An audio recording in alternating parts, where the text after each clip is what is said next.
Hello mga katolsis, kamusta kayo? Kasi ako okay na okay. So ngayon is pang Benedetta tayo kasi gusto kong ipatap global or top Philippines man lang sa Benedetta. Kaya kung hindi ka pa nakapalo, baka naman. So dito, katapat ko si Tamos. Ganito lang gawin nyo kung katapat nyo si Tamos. Mag-outplay lang kayo hanggang sa mabawasan ng buhay ni Tamos.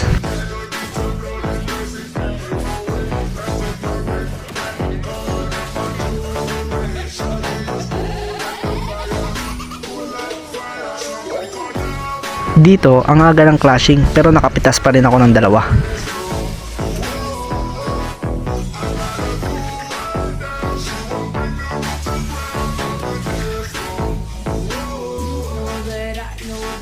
Recall! Muntik na akong nabigyan dun ah. Buti na lang naka-recall ako. Dito magta-turtle fight kami pero wala akong ulti. Hindi naman problema sa akin yon. Basic lang to boy.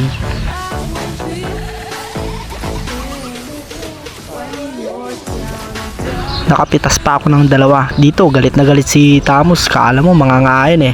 Pero babalikan ko pa yan. Tingnan mo.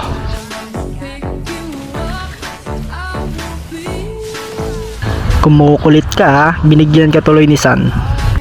Pagtapos nun nagtartan na kami kasi wala naman na kaming kaagaw.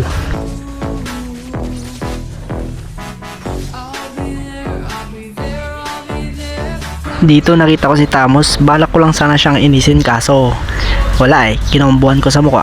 Ayun, umiyak sa base nila. Sabay combo, sabay passive, sabay first kill. Oops, sorry, napindot yung TP. Dito nakita ko nag-clear ult si Tamos. Kaya alam nyo nakapalaran na ito, mga boy.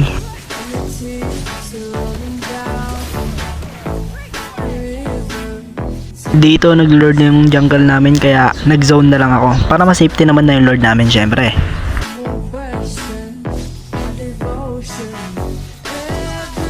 Dito nagkamali sila kahit na nakuha namin yung lord. Pinilit pa rin nila.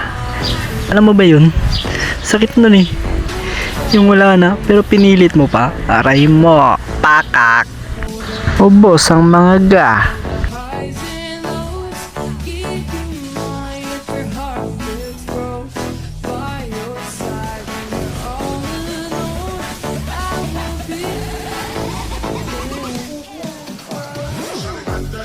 At yun, victory na naman. Syempre, malakas ako boy. Kaya sa mga hindi pa nakapollow dyan, baka naman.